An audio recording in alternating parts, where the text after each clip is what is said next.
제가 88년에 결혼했으니까 결혼 35주년이 됐습니다. 돌아보니까 결혼한 뒤에 빚 없이 산 세월이 10년 안팎입니다. 정말 빚 감옥에서부터 부채 감옥에서 탈출하니까 그렇게 가벼울 수가 없었습니다. 제가 대학에서 시간 강사도 하고 조교도 하고 그랬는데 한 교수가 정년 퇴임하면서 이렇게 그 제자들이라든가 선후배들 모여 있는데 들으란 듯이 얘기했습니다. 내가 교수 정년 퇴임할 때까지 빚 없었던 적이 없다. 그때 교수 뭐 월급이 지금은 꽤 올랐지만 그전에도 뭐 적은 건 아니었지만 우리 그 은사 정도 되면 제가 58년 60대 중반이잖아요.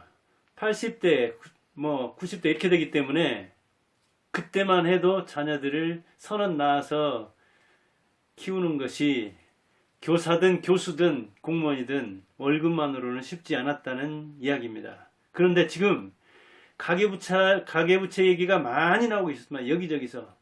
가계뿐 아닙니다. 가계, 기업, 정부, 경제주체들이 전부 어찌 보면 돌려막기로 살고 있는 셈입니다. 그런데 특히 고령층의 부채 부담이 청년층이나 장년층보다도 오히려 더 크다는 이야기가 있습니다. 자, 한국은행에서 금융안전보고서라는 걸 냈는데 금융안전보고서를 통해서 가계가 지금 어떻게 돌아가는가 하는 것을 통계해 본 겁니다. 올해 23년 2분기면 4월에서 6월까지를 기준으로 낸 겁니다.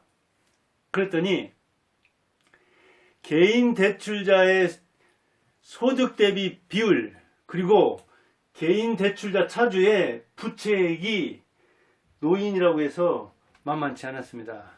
보니까 우선 20대는 얼마나 될까요? 부채가 20대도 대학 나와서 막 취업하는데 쟤들 같으면 뭐 20대 후반이나 30대 초반에 이렇게 취업하고 그랬는데 그때까지도 4,200만 원 부채를 졌습니다.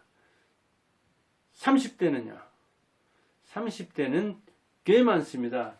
1.16억, 1억 1,600만 원. 그 다음에 40대는 가장 많습니다. 1.4억, 1억 4천만 원. 그리고 50대는 점점 줄어들긴 합니다. 50대는 1.37, 그리고 60대 이상은 1.27입니다. 그러니까 60대 이상이 비율로는 그 부채로 봐서는 적은데 소득 대비로 보니까 많은 겁니다. 자, 20대 4,200만원, 30대 1억 1,600만원, 40대 1억 4천만원, 그 다음 50대는 1억 3,700만원, 60대 이상은 1억 2,700만원. 가계부채가 있는 사람들을 말하는 겁니다. 이거 사업상으로 빌렸든 뭐 가계대출로 빌렸든 어떤 식으로 빌렸든 간에 차주가 돈을 빌린 사람이 얼마나 빚을 지고 있는가 조사해봤더니 이렇게 많다는 겁니다. 의외로 빚진 사람들의 그 평균을 낸 거니까 굉장히 많은 겁니다. 지금 뭐 억이다 조다 천억 백억이 50억 크롭이다 해가지고 많이 돌아다니다 보니까 입에서 많이 회자되다 보니까 정말 우습게 하는데 이것 만만치 않습니다. 원리금을 상환하려면 만만치 않은 액수입니다. 그럼 비율은 어떻게 될까요? 비율은 이렇게 이제 나눠봤어요. 자, 청년층 20, 30대를 청년층으로 봤는데 이 비율로 봐서는 많지 않습니다. 262%. 연간 소득에 대한 비율입니다. 그러니까 2년 반 정도 벌면 빚진 거를 갚을 수 있다는 이야기입니다. 그리고 40, 50대를 장년층, 그런데 여기는 301%입니다. 40, 50대 빚진 것은 그 액수가 3년간을 벌어야만이, 그러니까 쓰지 않고 그대로 모아야 한다는 거니까 이 빚을 줄이는 것이 쉬운 문제가 아닙니다. 저도 20년 이상 결혼하기 전에도 해봤지만, 그런데 노인들은 그 비율이 훨씬 높습니다. 소득이 적으니까요. 노인들은 60대 이상 고령층은 소득의 350% 이상입니다. 물론 60대 이상이 자산이 많은 경우도 있습니다. 부동산이 많은 경우도 있기는 하지만, 알부자가 있긴 하지만, 그러나 이렇게 빚을 지고 있는 사람들 상태, 투자를 해서 뭐 자산을 늘리는 사람이 아닌 경우에는 상당히 부담이 됩니다. 왜? 3년 반을 모아야 빚을 청산할 수 있으니까요. 근데 안 씁니까?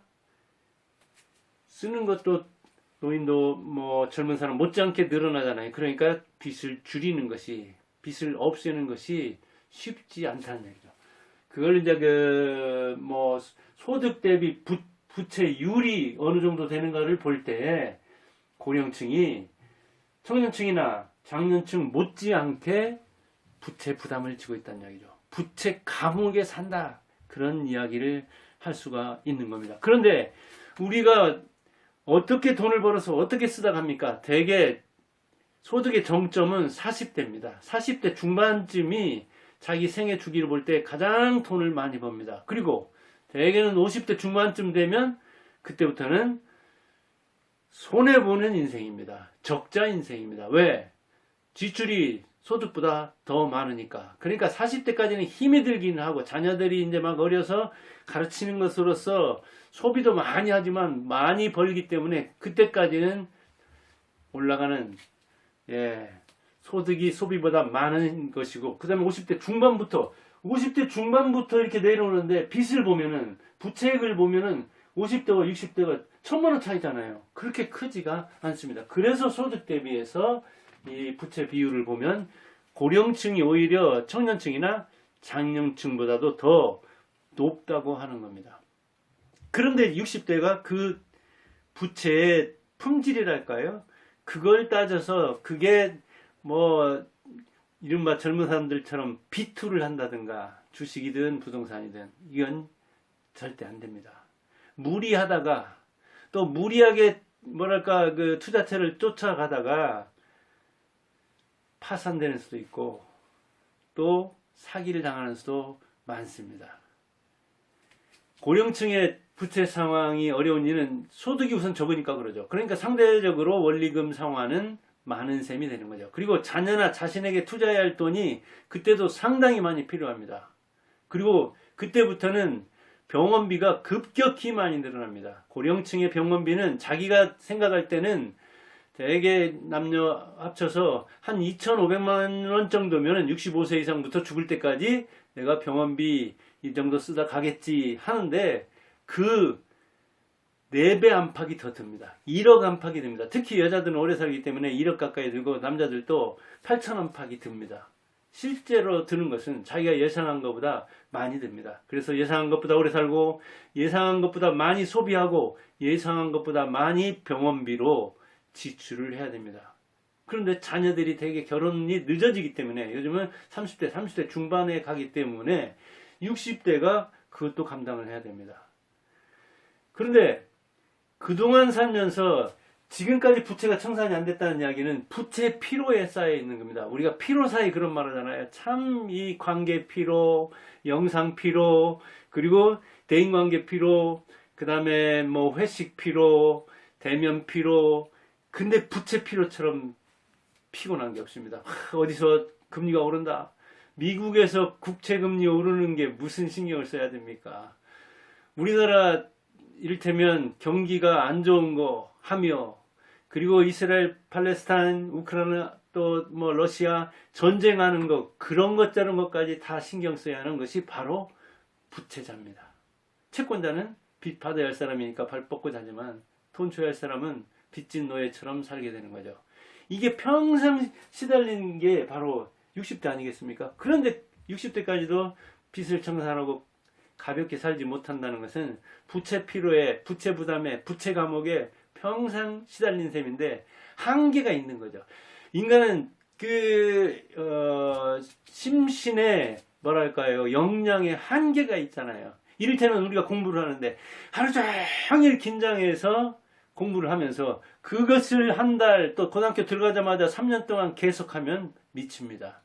그렇게 심신이 몰입할 수 없게 돼 있는 거예요. 한계가 있는 거잖아요. 그래서 부채도 마찬가지입니다. 감당한 부채액도 있지만 그 다음에 감당할 기간도 있는 겁니다. 그런데 그 소득 정점이 있을 때까지는 40대까지는 강건하니까 다 괜찮은데 50대 중반부터 해가지고 하강기에도 심신의 체력이 떨어지는데도 부채 비율이 줄어들지 않는다면, 부채액이 줄어들지 않는다면 내가 이게 뭔 짓인가 하면서 힘들게 되는 거죠. 그리고 60대들이 이게 힘든 이유는 고금리를 경험했어요. 그런데 이게 금리가 초저금리로 내려간 거예요. 거의는 뭐 0%네, 1%네. 그러니까 야, 나는 비싸서, 제가 학원 할 때만 해도 1996년 그 다음에 바로 이어서 IMF가 터졌는데, 학원 시작해서 한 2, 3년 있으니까 IMF 터졌을 때 그때 저 빚 꽤 많았는데 사채도 있고 뭐 은행빚도 있었는데 은행빚도 무려 20% 안팎으로 올랐습니다. 지금 뭐 3%, 5%, 7%, 8%만 가면 비싸다고 하는데 10% 같으면 깜짝 놀라는데 그때는 평소에도 한 12%, 14% 그랬고 IMF 가면서 환율도 오르고 금리도 엄청나게 올랐잖아요. 그런 고금리를 체험한 세대들은 야, 이렇게 싼데 이거 얻어서 집 사놓으면 투자만 잘하면 해가지고 얻은 거예요, 어찌 보면. 그런데 이게 그 효과를 보기도 전에 또 재미를 보기도 전에 다시 중금리 상태로 가는데 이 중금리 상태, 고금리 상태가 오래 간다고 하니까 이게 굉장히 스트레스잖아요. 아, 나는 이거 이렇게 예상을 못한 거잖아요. 사람들은 항상 그럴 줄 아는 겁니다. 그래서 젊은 층들은 오히려 젊은 층들은 또 고금리를 경험을 안 했기 때문에 지금 빚을 많이 내가지고 시달리고, 이 고령층은 고금리 시대에 내가 하지 못한 거, 그때 친구는 투자 잘 해가지고 그 비싼데 그거 얻어가지고도 사업도 잘했는데 나는 지금이라도 한번 투자라도 해보자, 이 틈에 부동산이라도 좀 키워보자, 이러다가 또다시 무리해서 또 그 저금리 상태가 계속될 줄 알았는데 차질이 생겨서 부채 피로에 시달리게 된다는 이야기죠. 그런데 이 금리가 널뛰는 이 시대에 얼마나 힘들겠어요. 무리를 해서. 그래서 지금은 좀 편하게 살라고 했는데 말년에 걱정하고, 그리고 금리가 올라가니까 말할 것도 없이 주식이나 부동산에도 영향을 주잖아요. 그래서 투자에 실패한 경우에는 더 이제 뭐 부부싸움 더 그러죠. 그 집 그때 사자고 하니까, 왜 그때 사지 말자고 하니까, 아니 집 한 채면 되지 무슨 또 전세를 가지고 또 갭 투자네 젊은 애들 하는 흉내를 내다가 이게 무슨 꼴이냐고 지금 전세 나간다고 하는데 돈 내주지도 못하고 이렇게 또 싸우게 되는 거죠. 빚은 참 노예의 길이다. 빚은 쉬지 않고 불어나기 때문에 쉬지 않고 잠자는 동안에도 괴롭힌다. 빚을 준 사람, 예금을 한 사람은 잠자는 시간에도 이자가 늘어나지만 빚진 사람은 잠자는 시간에도 이자가 늘어나는데 그 이자가 나에게 오는 이자가 아니라 괴롭히는 이자다. 그래서 빚 무서운 줄 알아야 된다. 빚 무서운 줄 알아야 된다. 보증 무서운 줄 알아야 된다. 옛날 어른들이 많이 얘기했고 저도 얘기 많이 합니다. 특히 말년에는 어디에도 빚을 안 지는 게 좋아요. 뭐 사랑의 빚이네, 마음의 빚이네 이런 건 저도 괜찮다고 하는데 그런 빚도 되도록이면 안 지는 게 좋죠. 그리고 투자 효과, 상습 효과, 뭐 부동산 불패 신화, 그리고 레버리지를 일으켜야지. 빚을 얻어서 하는 것이지 사업도 투자도 빚 안 지고 하는 사람이 되겠느냐.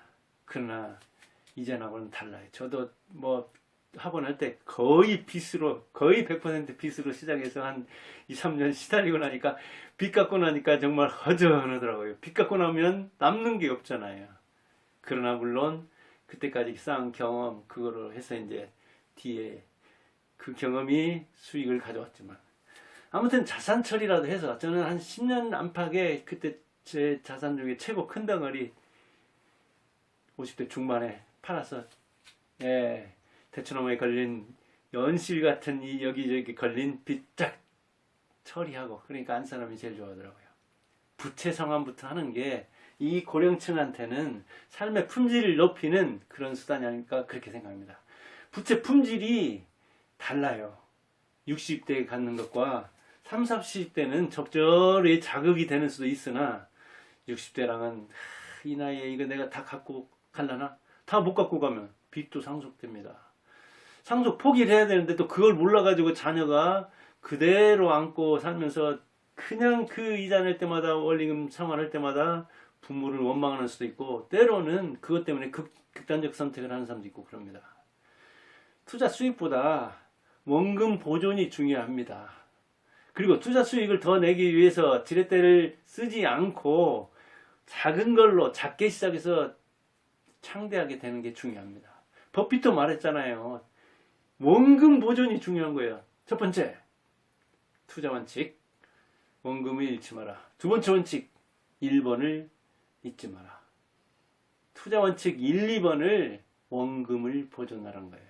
그러니까 원금을 잘 지키는 게 중요하지. 그 원금을 또 담보 잡혀가지고 또 빌려서 젊을 때 30, 40대처럼 60대 이상이 하다가 한 번 삐끗하면 일어서기 힘들죠. 그래서 생애 주기를 직시해야 됩니다. 40대까지 돈 벌고 50대부터는 그 돈 번 거를 쓰는 것이다. 조금씩 더 벌면 그게 오래 가는 것이고, 그래서 투자도 줄이고 빚도 줄여야 된다. 나이는 숫자일 뿐이 아니다. 나이는 현실이다. 나이는 속일 수 없어요. 60대는 삶을 마무리해야 되는 어떤 준비 기간이에요. 마무리 준비 기간이에요. 부채도 덜고 발길을 가볍게 해야 돼요. 몸무게만 조절하는 게 아니라 부채 조정을 해야 됩니다. 최고의 인생은 남고 쓰고 남고 자녀들한테 주고 사회까지 넘치게 하는 것이고, 최악의 적자 인생은 자기가 진 빚을 자기가 갚지 못해가지고 자손 안 주고 사회나 나라에 부담을 주는 거죠. 은행에 부담을 주는 거죠. 어디에도 빚진 상태가 아닌 홀가분한 상태에서 가려면은 그래요. 참 말은 쉽지만 빚 누가 좋아하겠습니까? 줄이고는 쉽지만 빚 줄이는 게 이게 쉬운 문제가 아니죠. 어느 때는 카드비 몇백만 원만 해도 하늘에서 뚝 떨어져야 갚아질 때도 있고 그러잖아요. 그렇기는 해도 어찌됐든 줄일 수 있는 데를 줄여서, 아니면 자산은 부동자산은 있는데 이 현금 흐름 때문에 그런다. 그럴 때는 딱 자산을 떼어서 팔 줄도 알아야 돼요. 그리고 가볍게 사는 게 그냥 끙끙대면서 자산 늘어나기를 바라는 그것보다 나을 수 있습니다. 이렇게 한 푼 한 푼 쌓이는 게 그냥 이자 막 갚는데 이게 과연 쌓이는가? 이거 매달 떨어졌다 하면 그냥 이 공황 상태에 빠지는 그보다 훨씬 나을 수 있습니다. 그래서 고령층 부채 부담이 청장년층보다도 실질적으로 품질적으로 큰 측면이 있다. 그래서 60대에도 나이가 숫자다. 그런 생각을 할 게 아니라 60대면 서서히 말년을 준비해야 된다. 그런 자세로 부채도 구조조정해서 행복하게 살기 바랍니다. 감사합니다.